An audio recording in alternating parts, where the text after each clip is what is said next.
Hello बच्चों, और एक क्लासेस और यूपी बोर्ड वालों, आज मैथ का लेक्चर यानी कि वास्तविक संख्या, जो आज सेकंड लास्ट लेक्चर है, जो सेकंड एंड लास्ट लेक्चर है, ठीक है, वास्तविक संख्या का सेकंड लास्ट लेक्चर। अच्छा बताइए, आप तो पढ़ चुके परिमेय संख्या, अपरिमेय संख्या, वास्तविक संख्या, फिर अभाज्य संख्या, भाज्य संख्या, सअभाज्य संख्या, और क्या क्या पढ़े हैं भाई? कुछ नोट पढ़े होंगे, और ये क्या बोलते हैं, लघुत्तम लघुत्तम संपर्क और महत्तम संपर्क, ये सब पे क्वेश्चन भी कराया हूँ एक लेक्चर पे, लेक्चर नंबर 4 में ये सब पे क्वेश्चन है। आज लेक्चर नंबर 5 पे यही है ना, जो मेन हमेशा UP board, CBSE board, Bihar board में हमेशा ये क्वेश्चन पूछता है, हमेशा ये क्वेश्चन पूछता है 3 नंबर या 4 नंबर का, कि रूट टू को अब अपरिमेय सिद्ध करके दिखाइए, रूट 2 को अपरिमेय सिद्ध करके दिखाइए। हमेशा ये किसके लिए एप्लीकेबल है? यह एप्लीकेबल है बस अभाज्य संख्या। रूट 2 जैसे मैं प्रूफ करके दिखाऊंगा, वैसे ही root 7, root 5, root 3, root 11, root 13 वैसे ही प्रूफ होगा। ये हमेशा बट ये अभाज्य संख्या के लिए, यानी कि प्राइम नंबर के लिए ओनली। ठीक है, आज इसको मैं प्रूफ करके दिखाता हूँ ना। देखिए क्वेश्चन है क्या ना, क्वेश्चन बता देता हूँ। रूट 2, ठीक है, आप जो बोलेंगे वो मैं, देखिए आप तो बोल नहीं सकते क्योंकि मैं लाइव ले नहीं रहा हूँ। रूट 5 या रूट 3 मैं प्रूफ करके दिखाता हूँ, रूट 3 प्रूफ करके दिखाता हूँ। रूट 3 अपरिमेय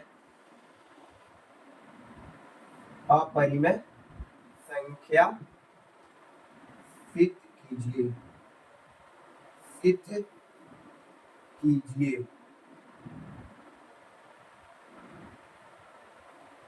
अच्छा, अपरिमेय संख्या कैसे सिद्ध करेंगे?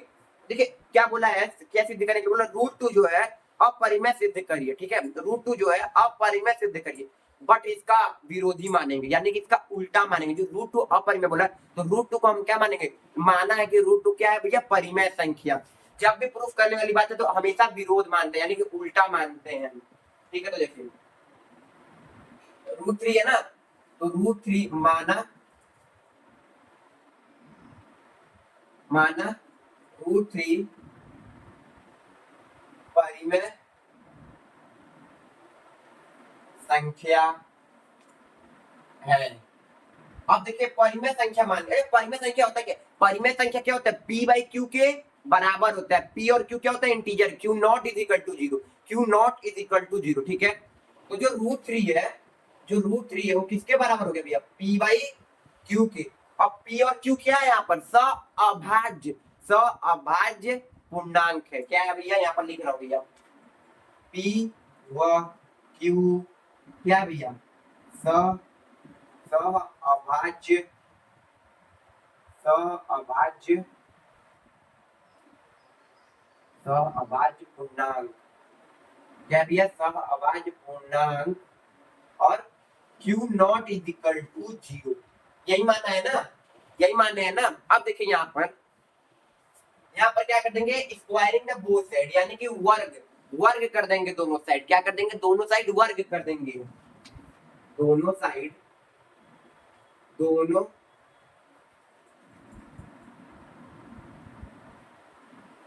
दोनों और वर्ग, यानी कि स्क्वायर कर देंगे, वर्ग। क्या हो जाएगा भैया? ये जो 3 हो क्या हो जाएगा भैया? 3, और ये क्या है भैया? पी स्क्वायर और क्यू स्क्वायर। क्या हो जाएगा भैया? P square upon Q square, यानी कि वर्ग कर दिया। आप देखिए यहाँ पर क्यू स्क्वायर को यहाँ लेके आए ना, और पी स्क्वायर बाई पी। अब इसका मतलब क्या? देखिए जो 3 है ना, यहाँ पर देखिए जो 3 है वो 3 भाग कर रहा है, 3 भाग किसको कर रहा है? 3 भाग किसको कर रहा है भाई? P square. तो जब पी स्क्वायर को भाग कर रहा है तो 3 भाग किसको भी करेगा? पी को भी करेगा। किसको भाग करेगा? पी को भी करेगा। जब 3 भाग पी स्क्वायर को भी कर रहा है तो 3 भाग पी को भी करेगा, ठीक है, समझे यहाँ पर। अब आइए एक और, अब देखिए यही है, यही है। तो देखिए अब P/3 को हमने क्या मान लिया? एक m मान लिया है ना, एक m कोई है, ठीक है। और जो m है, जो m है वो क्या है? धनात्मक पूर्णांक है। एक m जो है वो पॉजिटिव पूर्णांक है, यानी कि, ठीक है, धनात्मक उसको बोलते हैं। क्या बोलते हैं भैया? पॉजिटिव पूर्णांक है, ठीक है। जो एम है, ठीक है, माना यहाँ पर। अब देखिए यहाँ पर, ये देखिए पी की वैल्यू यहाँ से निकल जा रही है, यहाँ से क्या निकल रही है भैया, पी की वैल्यू निकल रही है 3m, 3m इसकी क्या है भैया, फर्स्ट इक्वेशन, ठीक है, फर्स्ट इक्वेशन मानो उसको, ठीक है। अब यहाँ क्या बोला है, पी की वैल्यू, पी की वैल्यू, पी का जो मान है, पी का जो मान है वह समीकरण फर्स्ट में रखे, किसमें रखे भैया, समीकरण फर्स्ट में रखे, ठीक है, समीकरण फर्स्ट में रखे, यानी कि समीकरण फर्स्ट में रखे। आइए दिखाता हूँ, ठीक है। ये देखिए पी का जो मान है, देखिए पी का मान क्या है 3m, इसको हम क्या लिख सकते हैं, 3q² लिख सकते हैं, नहीं लिख सकते हैं, और इसको क्या लिख सकते हैं 3m के स्क्वायर। अभी देखिए 3q², ठीक है, इज इक्वल टू 3 नहीं 9m², ठीक है, ये कटे ये कटे, ये क्या हो गया भैया, q² is equal to 3m², ये आ गया नहीं, ये आ गया ना। अब इसको मैं यहाँ लिखता हूँ, ठीक है, q² 3m² जो है 3 और m², ठीक है, इसी को जस्ट लिखा हूँ, ठीक है। अब देखिए यहाँ पर क्या होता है, अब ये देखिए q² के नीचे क्या कर दिया मैंने, 3 कर दिया, और ये क्या कर दिया m²। अब ये देखिए बात तो यही आ गया, देखिए यही आ गया, यानी जो 3 है, 3 भाग किसको कर रहा है भैया, 3 भाग किसको कर रहा है, q² को, तो 3 किसको भी भाग करेगा, q को भी करेगा, क्या बोल गया, क्या q को भी करेगा, यानी कि जब 3 भाग q² को भी कर रहा है तो 3 भाग q को भी करेगा, ठीक है। आई मैं इतना रिकैप करता हूँ, आगे और है तो ठीक है, इसको इरेज करना पड़ेगा। देखिए प्रश्न क्या है, √3 को अपरिमेय संख्या सिद्ध कीजिए, माना √3 परिमेय संख्या है, √3 क्या है भैया, परिमेय संख्या है, ठीक है, √3 परिमेय संख्या। तो परिमेय संख्या क्या होता है, परिमेय संख्या इज इक्वल टू p/q, ठीक है, p/q। अब देखिए p/q के बराबर है, अब p और q एक अभाज्य संख्या है और एवं पूर्णांक है, q0 इज इक्वल टू 0, ठीक है। अब दोनों ओर वर्ग कर दीजिए, दोनों ओर स्क्वायर कर दीजिए, यानी कि वर्ग कर दीजिए, तो 3 इज इक्वल टू p²। अब q को इधर भेजा, 3 को इधर, अब 3 भाग p² और 3 से ही भाग क्या होगा, p भी होगा। अब देखिए p² वाला तो है p/3, अब इसको मैंने m मान लिया, जो m है वो पॉजिटिव पूर्णांक है, यानी कि पॉजिटिव इंटीजर्स है, ठीक है। 3m p की वैल्यू निकल गई, अब फर्स्ट वाले में पुट करके मैं q की, अब q है, अब q भी क्या हो रहा है भैया, भाग हो रहा है। यहाँ तक समझ में आया है, नहीं आया होगा नोट कर लीजिए, इसके आगे और मैं इरेज करता हूँ इसको।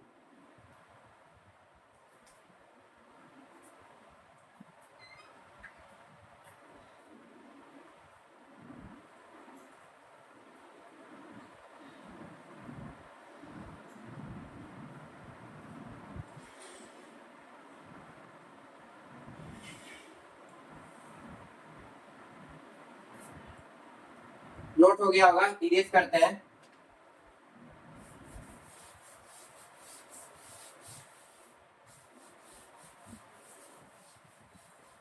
इतना रहने दे रहा हूँ अभी।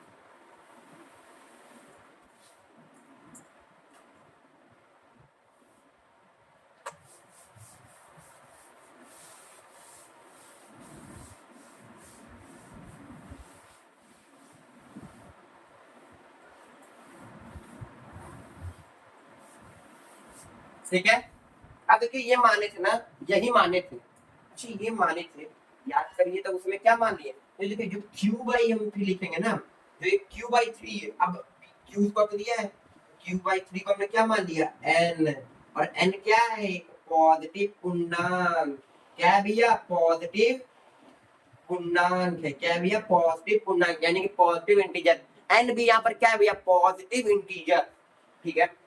तो यहाँ तक q की वैल्यू क्या निकली, 3m निकल जाएगी नहीं, q की वैल्यू निकल गई। अब p की वैल्यू क्या निकली, 3n निकली, नहीं ये 3n है ना, इसको तो मैं n लिख दिया हूं ना, n, और ये क्या निकला m, p की वैल्यू 3m और q की वैल्यू 3n। माना क्या था, p और q क्या है भैया, सहअभाज्य संख्या, सहअभाज्य संख्या क्या होता है, दोनों में कॉमन फैक्टर हमेशा 1 निकले, कॉमन फैक्टर हमेशा 1 निकले, बट इसमें तो कॉमन फैक्टर 1 निकल नहीं रहा है, तो ये दिखा दो, p 3 × m लिख सकते हैं, नहीं, और q को हम क्या लिख सकते हैं, 3 × n, कॉमन फैक्टर निकालने तो ये तो 3 निकल रहा है, कॉमन फैक्टर तो 3 निकल रहा है, तो ये क्या है, जो आप मानेगा, जो आपने कल्पना की थी वो गलत है, ठीक है।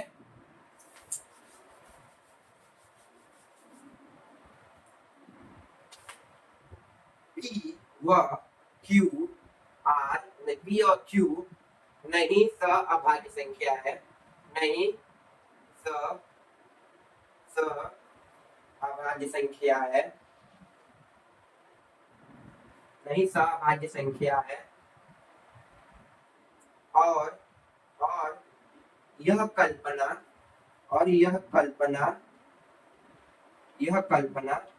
गलत है, यह कल्पना गलत है। यहाँ पर सीरीज लिख रहा हूँ, √2 एक परिमेय संख्या नहीं है। √2 एक अपरिमेय संख्या है। √2 एक अपरिमेय संख्या है, ठीक है। समझ में आया नहीं कि माने के असर निकला क्या, माना कुछ और रिजल्ट निकला कुछ और, यही है। तो √2 क्या है, एक अपरिमेय संख्या है, ठीक है, अपरिमेय संख्या है √2, ठीक है, नोट करिए। और बच्चों √2 तो समझ में आ गया होगा, √2 तो आपको प्रूफ करना समझ में तो आ ही गया होगा। अच्छा √5 भी तो प्रूफ कर सकते हैं, जैसे √3 प्रूफ किया हुआ वैसे √2, √5, √7, √11 प्रूफ कर सकते हैं। जितने प्राइम नंबर रूट में रहेंगे वैसे ही प्रूफ होंगे, यानी कि जितने अभाज्य संख्या रहेंगे ऐसे ही प्रूफ रहेंगे। अब यहाँ पर दूसरा क्वेश्चन है ना, अब देखिए दूसरा क्वेश्चन जो है, अब यहाँ पर एक क्वेश्चन है जो 6 - 2 जो है उसे क्या सिद्ध करना है भैया, अपरिमेय। क्या सिद्ध करना है, अपरिमेय संख्या। क्या सिद्ध करना है भाई, अपरिमेय संख्या, ठीक है, सिद्ध कीजिए। सीबीएसई बोर्ड में जाके देखेंगे, जहां इंग्लिश में पढ़ाया होगा मैं वो रियल नंबर, वहां पर √5 मैं प्रूफ कर दिया, वहां पर आपको दिक्कत होगा √5 तो √5 वहां से देख सकते हैं, ठीक है। अब देखिए क्वेश्चन ये है, ये कैसे भैया प्रूफ होगा, अभी तो हम लोग बस √2 √3 बताएंगे। अरे बाप रे बाप, तो देखो बहुत सिंपल है, ये तो उससे भी ज्यादा सिंपल है। वो तो 3 या 4 नंबर के क्वेश्चन में आता है, ये तो 2 ही नंबर के क्वेश्चन में आता है भाई। देखिए ये क्वेश्चन बहुत इजी है, देखिए ये देखिए, आप परिमेय इसका उल्टा मानिए, हमेशा क्या मानिए, उल्टा मानेंगे तभी प्रूफ होगा, ठीक है। माना 6 - 2 क्या है भैया, परिमेय संख्या। क्या है भैया, एक परिमेय संख्या, ठीक है। मान लिया एक परिमेय संख्या, एक परिमेय संख्या होता क्या है, p/q के इक्वल होना चाहिए, ठीक है। तो 6 - 2 किसके इक्वल है भैया, p/q के। अब p व q क्या है भैया, सअभाज्य संख्या, सअभाज्य संख्या, और Q0 = 0। यही होता है ना, यही होता है ना, यहाँ समझ में आ रहा है। देखिए √2 को उधर पे दे दिया और इसको इधर ला दिए, √2 किधर चला गया, उधर चला गया, और इसको इधर क्या हो गया भैया, 6q - p और ये q और √2। अच्छा देखिए यहाँ पर लिख रहा हूँ 6q और -p और q एक पूर्णांक है, पूर्णांक है, पूर्णांक है, और 6q - p अपॉन q एक परिमेय संख्या है, ठीक है, एक परिमेय संख्या है, एक परिमेय संख्या है, ठीक है, एक परिमेय संख्या है, ठीक है, ठीक है, एक परिमेय संख्या। लेकिन अतः जो कल्पना हमने किया है, जो हम कल्पना हमने किया है, √2 परिमेय संख्या, परिमेय संख्या, लेकिन √2 एक अपरिमेय संख्या है, √2 एक अपरिमेय संख्या है, अपरिमेय संख्या है, ठीक। √2 एक अपरिमेय संख्या है, ठीक है, यहाँ नोट, जितना नोट कर यहाँ पर लिखता हूँ, √2 एक अपरिमेय संख्या है, √2 एक अपरिमेय संख्या है, तो कल्पना गलत है, कल्पना गलत है। तो क्या हुआ भैया, जो 6 - √2 है वो क्या है, एक अपरिमेय संख्या, ये प्रूफ हो गया। यहाँ पर एक्सप्लेन कर रहा हूँ, देखिए है ना, इसका जब भी उल्टा माने, विरोधाभास माने, तो क्या हो गया, माना ये क्या हो गया, परिमेय संख्या p/q, p/q क्या है, संख्या q नॉट इक्वल टू ये लिया। अब p को जब ये मान लो, देखो अब यहाँ पर ये एक पूर्णांक है, ये एक इंटीजर्स है, ठीक है, और ये एक परिमेय संख्या है, ठीक है, ये एक परिमेय संख्या है। अतः जो कल्पना हमने किया है √2 परिमेय संख्या, लेकिन तो √2 एक क्या है भैया, परिमेय अपरिमेय संख्या है, तो कल्पना गलत है, तो कल्पना गलत है, तो क्या है भैया 6 - 2, यहाँ पर लिख देता हूँ फिर इसको, जो 6 - √2 है वह वह वह एक अपरिमेय संख्या है, वह एक अपरिमेय संख्या है। ये मैंने प्रूफ कर दिया, ये मैंने प्रूफ कर दिया, ठीक है, यहाँ प्रूफ हो गया है, इसको नोट कर लीजिए, यही होता है। अब लेक्चर नंबर जो फिक्स होगा, लास्ट लेक्चर जो आपका होगा, उसमें क्वेश्चंस रहेंगे, सारे क्वेश्चंस ही रहेंगे, और वो कम से कम 25 मिनट या 20 मिनट के रहेंगे, 25 मिनट या 20 मिनट, नोट कर लीजिए।